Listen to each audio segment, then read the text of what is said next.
حدیث میں آتا ہے ایک صحابی نبی کے پاس آئے, مجھے صدقہ چاہیے, یہ چاہیے, وہ چاہیے. آپ نے فرمایا اللہ کی قسم تم پر خرچ نہیں کروں گا میں. وہ چلے گئے. آپ نے دوبارہ بلایا, فرمایا ان پہ صدقہ کرو, دے دو. وہ پریشان, یا رسول اللہ آپ نے تو قسم اٹھائی تھی کہ میں آپ کو نہیں دوں گا.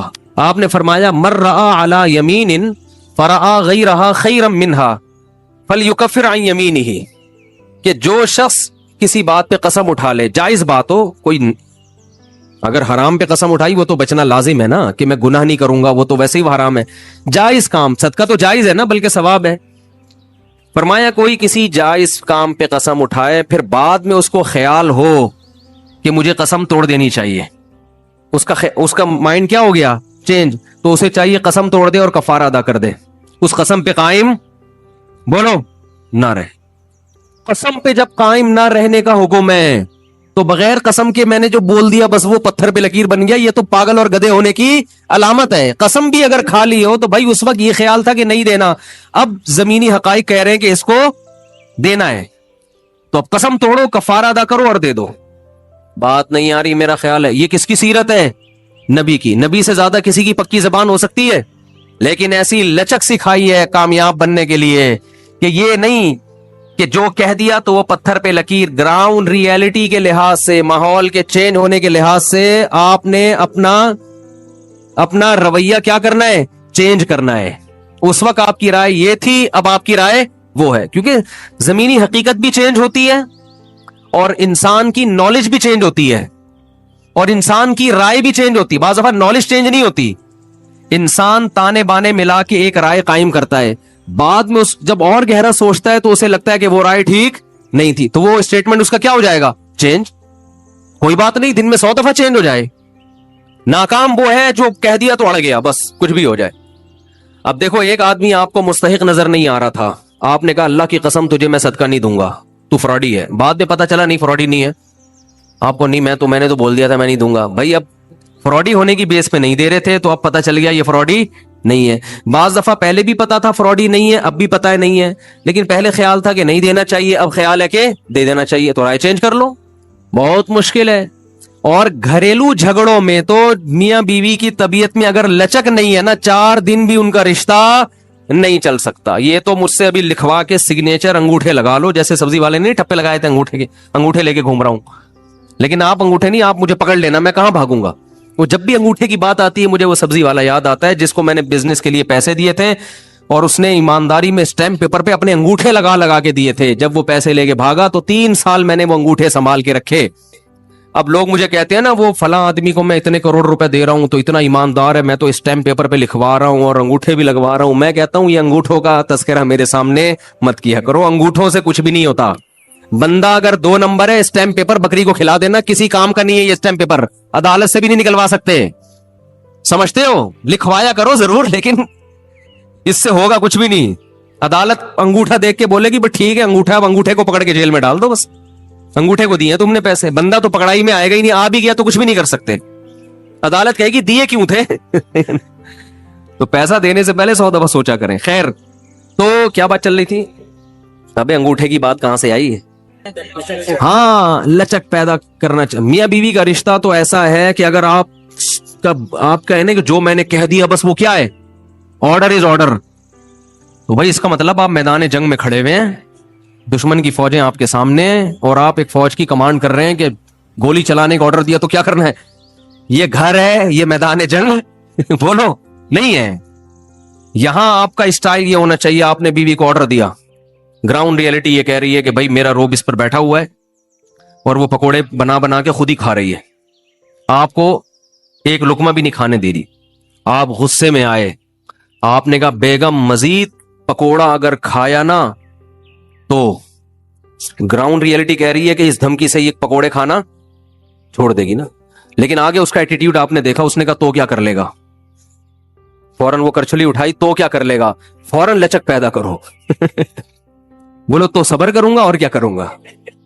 یہ کامیاب, یہ گھر کیا کیسے چلے گا, یہ رشتہ جوڑا رہے گا. اگر آپ نے اس کے ایٹیٹیوڈ دیکھ کے, اس کی پیشانی پہ سلوٹیں دیکھ کے اپنی دھمکی کو واپس نہیں لیا تو یہ گھر کیا ہوگا, پکوڑے تو کھا لو گے آپ, لیکن آپ کے بچوں کی ماں مارکیٹ سے شارٹ ہو جائے گی. تو اس میں گھر کے اندر کا اصول لچک کامیاب آدمی وہ. ہاں اللہ ناقابل برداشت کوئی معاملہ ہو جائے تو ایک الگ بات ہے. تو اللہ نے کیا حکم دیا کہ اگر ڈیورس ہو گئی ہے پھر دوبارہ ملنا چاہتے ہیں تو کباب میں ہڈی بولو مت بنو, ملنے دو ان کو, کوئی مسئلہ نہیں ہے. ہاں یہ قرآن نے کہا ہے کہ اس شرط میں ملیں کہ ان کا اپنے بارے میں یہ خیال ہو کہ دوبارہ وہ جھگڑے نہیں کریں گے. ایسا نہ ہو ملتے پھر وہی ٹینشنیں شروع کر دیں, اب دوبارہ اپنی اصلاح کر کے آئیں کہ بھئی اب ان ماضی کے قصوں کو چھیڑنا نہیں.